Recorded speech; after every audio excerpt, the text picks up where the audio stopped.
Today we're doing the apple cucumber salad, and you'll need a quarter of an English cucumber, apple, vinegar, sugar, and salt.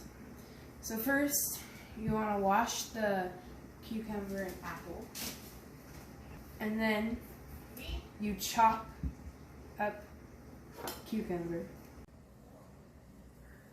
I take the cucumber and you put it in the bowl, and then you chop the apple. Okay, now you take the chopped apple and put it in the bowl with the cucumbers. So now you add the vinegar, 1 teaspoon of vinegar, then sugar, a quarter of a teaspoon of sugar,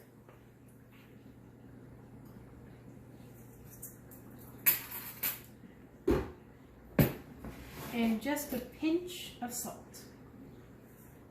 So now you stir it and make sure all of the apples and cucumbers get covered in the vinegar, sugar, and salt.